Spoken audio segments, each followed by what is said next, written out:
Всем привет! Сегодня мы с вами нарисуем вот такой туманный лес. Мы познакомимся с понятием воздушная перспектива. И для примера я взяла несколько фотографий, которыми можно вдохновиться. На фотографиях мы видим три плана: передний план, средний план и задний план. И на дальнем плане силуэт деревьев нечеток, цвета не насыщены, они очень размытые, не видно четких границ. И такое понятие называется воздушная перспектива. И сегодня мы с вами попробуем это применить на практике. Для работы я закрепила акварельный лист на планшете, зафиксировала его малярным скотчем. Конечно же, приготовила акварельные краски, чистую воду, салфетки. Нанесу небольшой набросок простым карандашом. Для работы буду использовать несколько кистей: широкую, среднюю. Можно использовать плоскую кисть, синтетическую, и совсем тоненькую кисть для акварели. Можно также использовать синтетическую. Начнем с очень простого наброска. Простым карандашом нам необходимо будет нанести волны, границы леса, которые будут скрываться вот в этом как раз таки тумане. И наша сейчас задача, знаете, такие как портьерные складки, нарисовать в верхней части листа и далее в нижней. И наметить буквально несколько вертикальных черточек там, где будет основная масса деревьев. То есть я просто пока примерно себе представляю, где деревья могут группироваться, какими кучками, и как раз таки вот пытаюсь это себе наметить, чтобы когда я нанесу первый слой, я не запуталась. Прорисовываю вот такие вот волны, совершенно импровизированные, я не отталкиваюсь от тех рисунков, которые я использую, я просто ими вдохновилась. И наша задача сейчас создать эффект тумана, который обнимает лес. И для этого мы используем как раз таки карандаш. В первую очередь необходимо смочить лист. Можно использовать несколько вариантов. Это первый: просто смочить кистью широкой лист бумаги, а можно использовать бутылек со спреем. У меня такой вот есть старый бутылек, в него налита вода, и он очень хорошо распыляет воду. И я такими пшикающими движениями пока в верхнюю часть наношу больше воды и даю этой воде впитаться. То есть лист наш должен сейчас намокнуть, набрать в себя воды, чтобы первые мазки, которые мы будем наносить с вами, здесь вот я помогаю кистью, они хорошо растекались по листу. Стараемся, чтобы луж не было, это очень важно в акварели. И пока лист напитывается водой, мы замешаем краску, замешаем правильные цвета. Я набираю зеленый изумрудный, к изумрудной добавляем каплю синего, это может быть ультрамарин, либо просто голубая краска. Далее на палитру накладываем еще зеленого, можно травянистую зелень, такой темный зеленый цвет, да, и все это тоже хорошенько перемешиваем. Можно не хорошенько перемешивать, а просто кусочек один светлый, где-то пятно на одном краю тарелочки, на другом краю тарелки мы делаем потемнее. Можно добавлять коричневый, тогда зеленый цвет приобретет еще более глубокий оттенок. Ну вот пока я здесь набираю еще синий, вот здесь добавляем коричневый, это может быть умбра жженая, ну, в данном случае просто коричневый. Добавляем еще более синие оттенки, потому что если мы внимательно посмотрим на лес, то он никогда не бывает строго чисто зеленого цвета. Всегда есть какой-то серый подтон, синие тени, фиолетовые оттенки, особенно у хвои зеленой. И после этого мы берем с вами широкую кисть, набираем самый светлый оттенок зеленого, который у нас есть на палитре. Светлый не в том смысле, что светло-зеленый, а по насыщенности.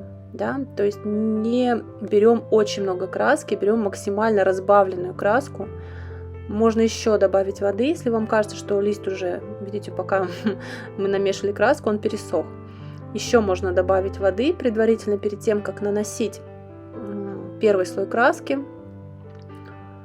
И вот такими волнами просто хаотично пока наносим в пределах того наброска, который мы использовали. Если где-то натекло много воды, берем кусочек бумажной салфетки небольшой и излишки промакиваем. после того, как мы убрали излишки воды, вновь берем кисть широкую, набираем, опять же, не очень насыщенный зеленый цвет, совсем немного, очень разбавленный водой.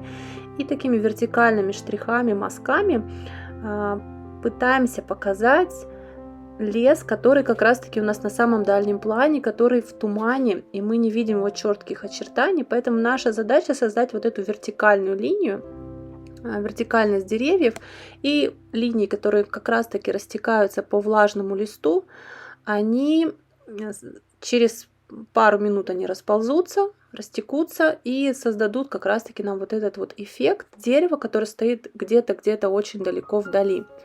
Можно нижнюю кромку подправить и добавить зеленого цвета, опять же очень светлого, излишки опять же убираем.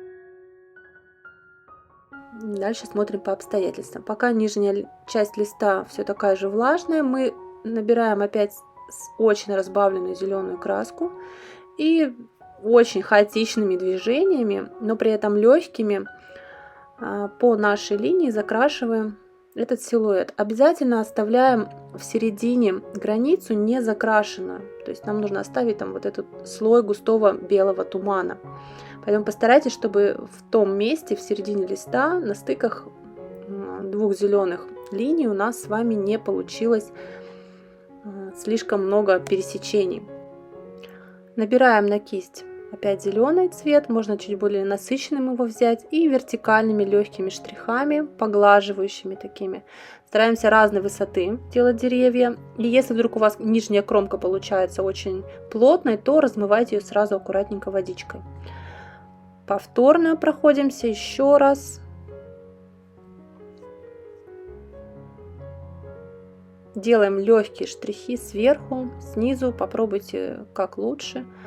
И вот эту нижнюю границу, которая очень много оказалась на листе, все-таки хочется, чтобы и туман был и на переднем плане немного, то мы все так же работаем салфеткой. То есть все лишнее убираем. После этого берем кисть потоньше, у меня синтетическая кисть, ей тоже очень удобно работать. Набираем хорошенько на нее краску. И сейчас мы с вами начнем прорисовывать некоторые деревья. Краску берем чуть темнее, чем тот фон, который мы уже нанесли.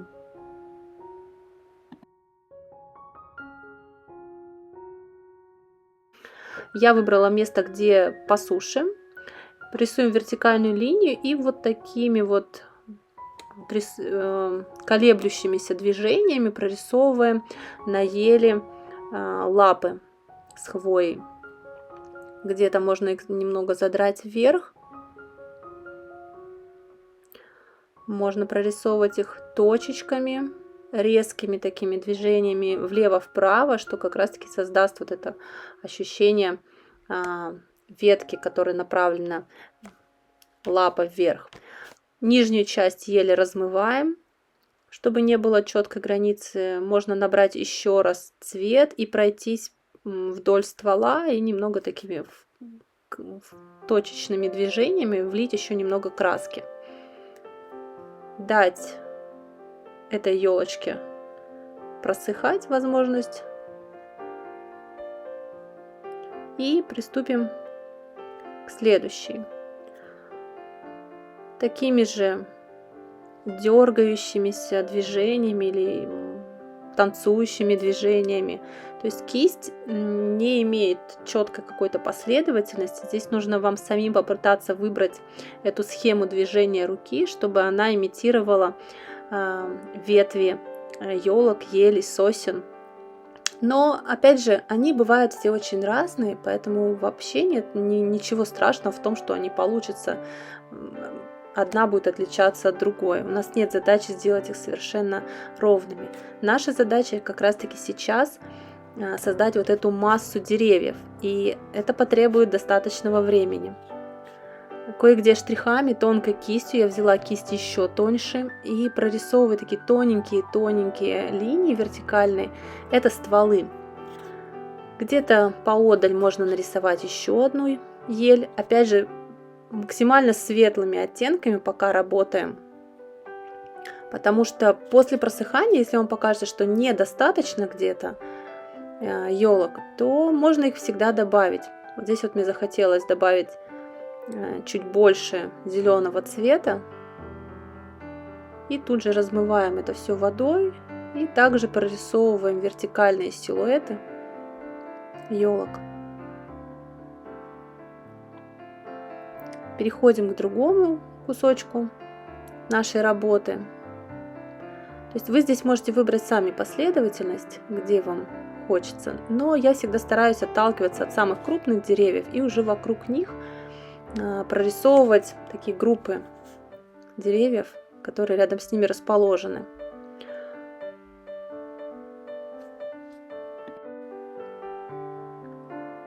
С первого раза может не получиться. Я рекомендую даже где-то сначала попробовать на отдельном листке, научиться рисовать эти деревья, попробовать несколько вариантов, выбрать для себя более подходящие варианты.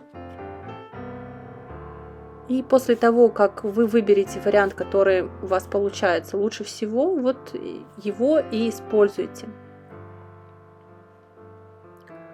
Пробуйте разные кисти. Можно использовать тонкие беличьи кисти для акварели. Можно также использовать синтетические кисти.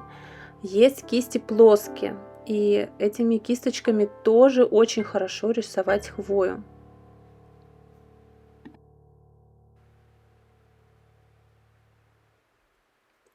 Если у вас дерево уже прорисовано, то после небольшого просыхания вы можете еще раз его прорисовать уже более детально.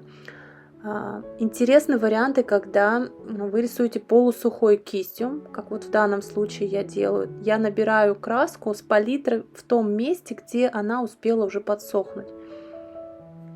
И тогда такими шкрябающими движениями эти ветви тоже очень классно рисуются. Не забываем размывать те места, где у нас очень толстая граница, очень четкая граница получается. В данном случае я взяла тонкую кисть и такими, знаете, прям вот расплющивая эту кисточку, очень хорошо получается нарисовать ветви, опять же полусухой. Когда мы заканчиваем с верхней части леса, мы переходим на тот план, который ближе, и набираем краску уже более насыщенную по цвету, более глубокую по оттенку, и мы набираем этой краски больше. Для этих же целей мы можем использовать и кисть потолще, то есть чтобы показать массивность дерева и проще было прорисовывать, и не так много было мелких деталей, то мы берем уже кисть побольше и поступаем точно так же. Сначала рисуем вертикальный ствол, далее расходящиеся сначала от тонкой вершины ветви, и внизу, конечно же, расширяем ближе к стволу и к основанию ели, ближе к земле, вернее. И всегда под рукой я держу еще одну кисть, которая всегда просто влажная и чистая. Это существенно экономит краску. И действуя по такой же схеме, мы продолжаем насыщать наш лес деревьями, засаживаем его, делаем его очень густым, стараемся деревья какие-то расположить поближе друг к другу, какие-то, чтобы спрятались друг за другом, а какие-то деревья, чтобы располагались на расстоянии, чтобы все-таки в работе был воздух. Сразу же тоже я добавляю силуэты деревьев, которые видны где-то вдали, они нечетко прорисованы. И так поступаем со всей работой. Если на палитре заканчивается краска, мы замешиваем новую, добавляем, экспериментируем, пробуем разные оттенки. И помним, что чем ближе дерево, чем ближе план, тем более насыщенный цвет оно имеет, чем более четко оно прорисовано, более детализировано. И это уже будет на переднем плане. Чтобы создать вот этот эффект глубины и воздушности, нам необходимо все-таки то, что находится ближе к нам, ближе к нашему зрению, прорисовать чуть более детально. Здесь я попробовала взять плоскую кисть и такой небольшой подмалевок сделала для елей. плоской кистью, а потом поверх, пока еще мокро, наношу кисточкой другой, опять же, силуэты деревьев. И тут же размываем нижний край. После того, как мы нанесли основную заливку, то есть мы насадили много-много деревьев, нарастили эту большую массу и дали работе более-менее просохнуть, мы опять возвращаемся к нашему дальнему плану, и некоторые деревья мы можем прорисовать чуть более детально все-таки. Да, не все, но некоторые из них могут хорошо выделяться. И в данном случае вот я выбираю некоторые из них, у которых может быть не очень четкие вершинки, или они получились очень размытыми. Я беру их и уточняю поверх, опять же, тонкой кистью. Как вы можете видеть, вершинка получается очень остренькой, четкой, а потом такими уже полусухой кистью то, что осталось на кисточке краска, уже прекрасно, знаете, такими шкрябающими движениями ложится, как раз таки дает тот классный эффект хвои, который нам нужен. Добавляем кое-где тоненькие такие вершинки, которые могут быть видны сквозь другие деревья. Прорисовываем, уточняем. И далее по такой же отработанной схеме стараемся добавить маленькие веточки, сучки на макушках деревьев, потому что они никогда не бывают идеально ровными и, лысыми, я бы сказала, наверное, все-таки, да. Вертикальными штрихами тоже где-то можем добавить еще деревьев. А дальше начинается сплошное творчество.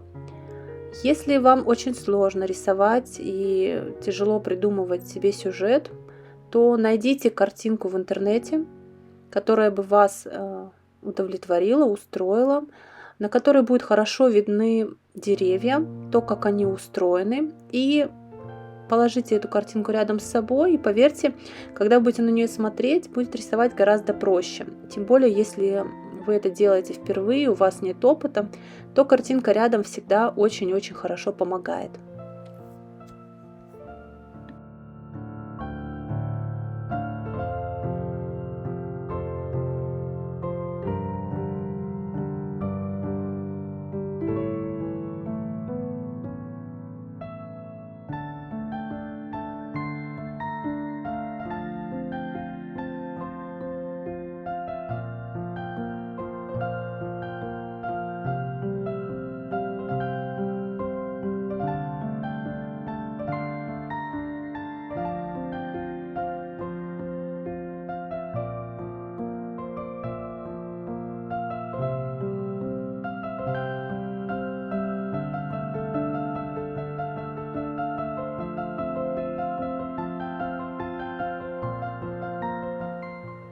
Достаточно кропотливый процесс прорисовывания тонких макушек, торчащих между деревьями. Не спешите прорисовать все сразу с первого раза, дождитесь высыхания, потому что вы потом можете увидеть, что где-то деревья получились очень светлыми, где-то наоборот их слишком мало, и вам захочется добавить каких-то еще элементов.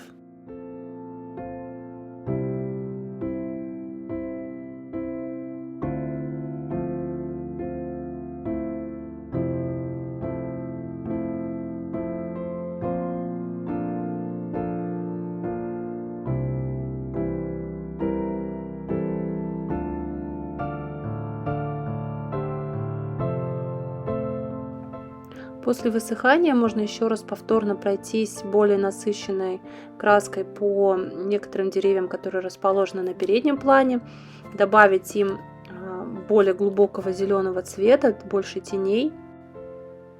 Работа практически завершена, и чтобы добавить ей некой живости, то можно нарисовать птиц, которые пока еще видны, но вот-вот улетят в туман или наоборот из него вылетают.